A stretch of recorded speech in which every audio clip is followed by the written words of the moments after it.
Assalamualaikum warahmatullahi wabarakatuh.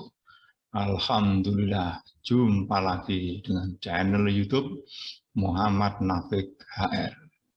Channel yang sederhana, channel yang mencerahkan, channel yang inspiratif.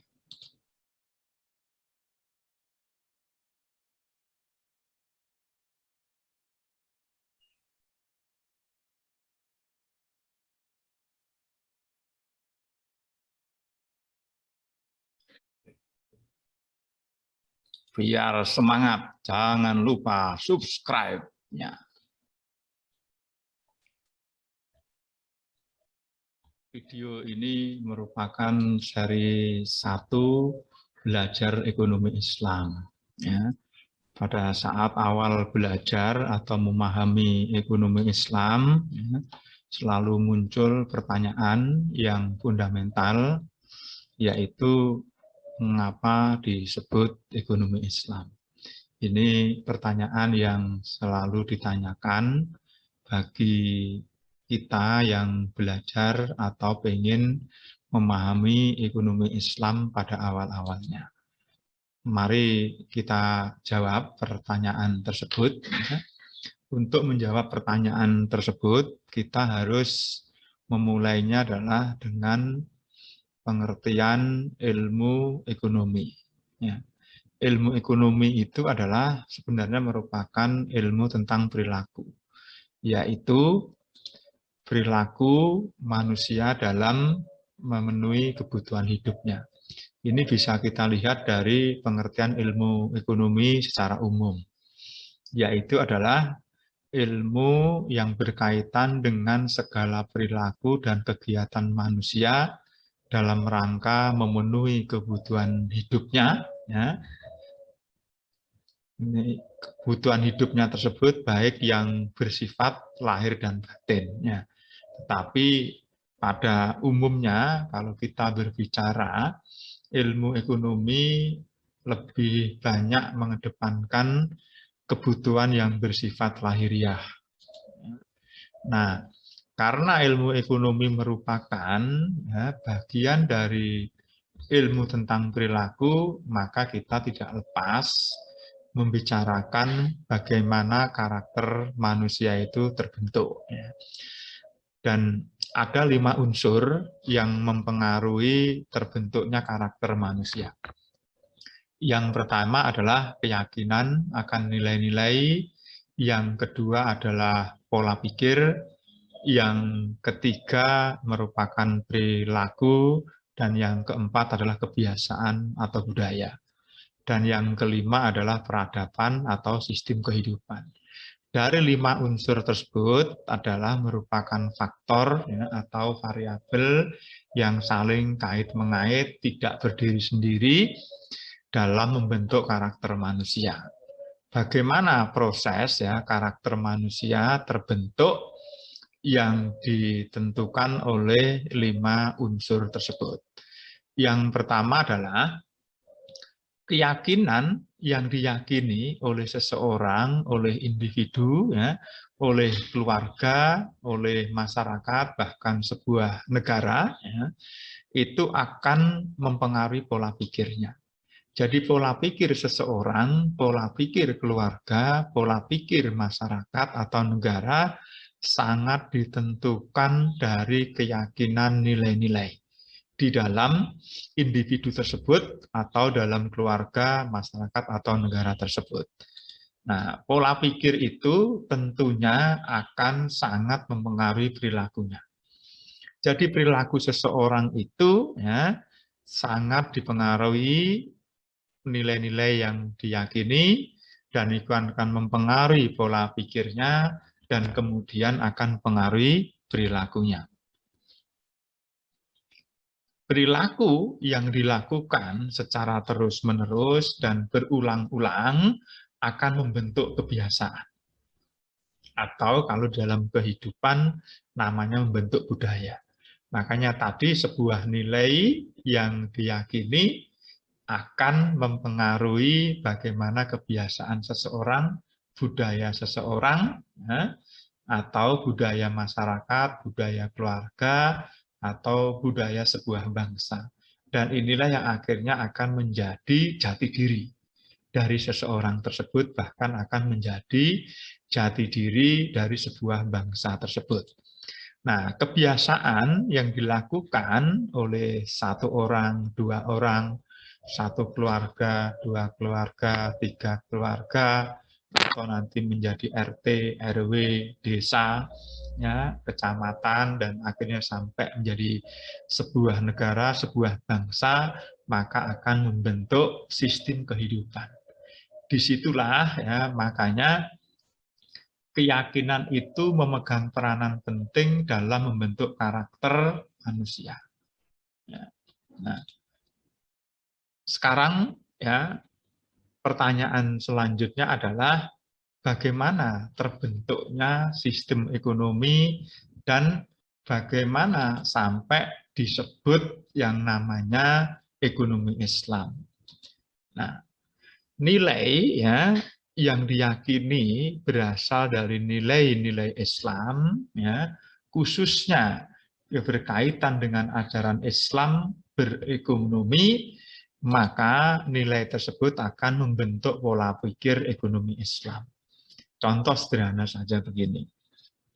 Apabila orang yang bersedekah itu akan bertambah hartanya, ini adalah sebuah nilai dari ajaran Islam. Dan itu apabila diyakini oleh penganutnya, ya, bahkan bisa diyakini juga oleh orang-orang yang tidak menganut Islam pun, ya, akan membentuk pola pikirnya adalah bahwa kalau kita ingin tumbuh harta kita, maka pola pikirnya adalah kita harus suka memberi, suka menolong, suka membantu. Nah, nanti dari pola pikir itu akan membentuk perilaku kita. Apabila kita menemui seseorang yang membutuhkan bantuan, atau kita melihat orang tersebut tanpa meminta, tapi kita bisa melihat mereka sangat memerlukan bantuan, maka perilaku kita, tindakan kita, keputusan ekonomi kita adalah membantu orang tersebut.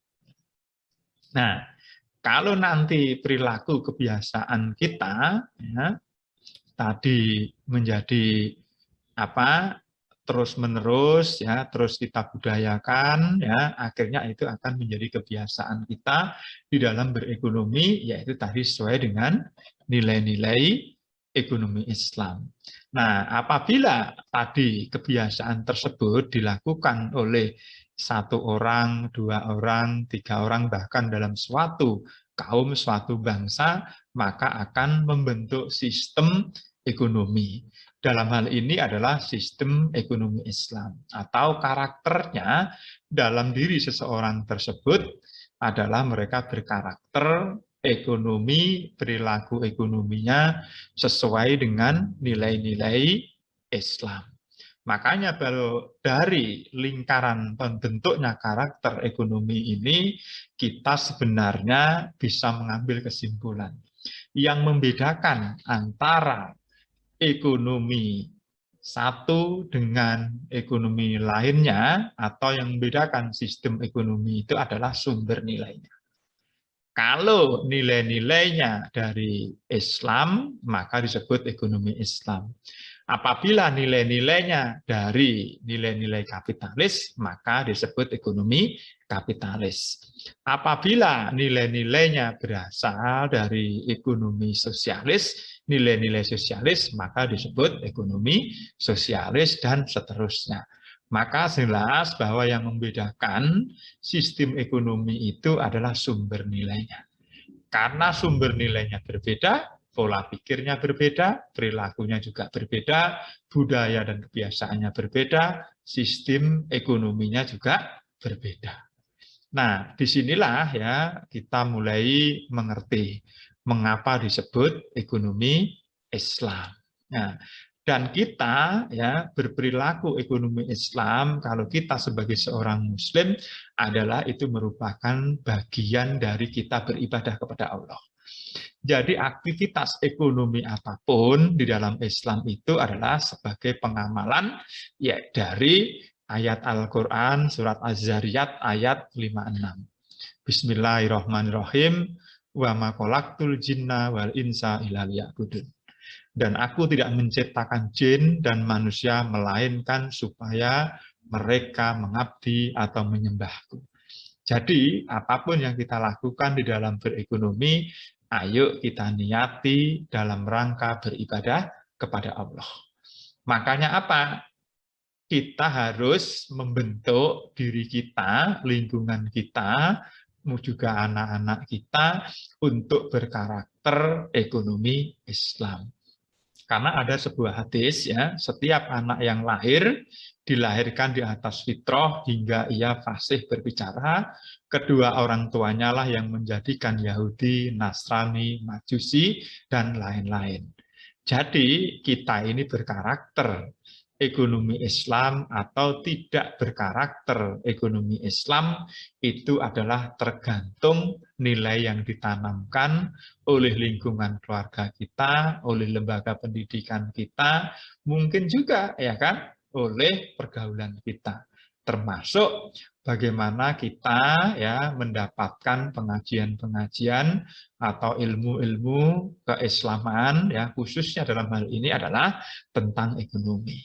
Jadi caranya kita biar berperilaku ekonomi Islam, ya kita harus menginternalisasi nilai-nilai keislaman dalam diri kita, menjadi pola pikir kita, menjadi perilaku kita, menjadi kebiasaan kita, dan akhirnya menjadi sistem ekonomi. Nah, disinilah mengapa disebut ekonomi Islam, karena nilai-nilai yang mendasarinya adalah bersumber dari nilai-nilai Islam.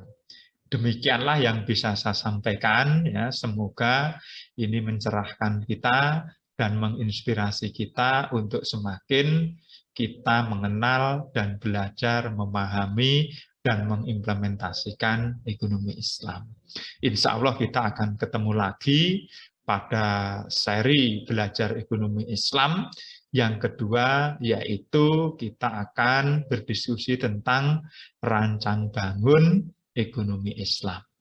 Terima kasih, ya. Sampai ketemu di seri yang kedua. Terima kasih atas subscribe-nya.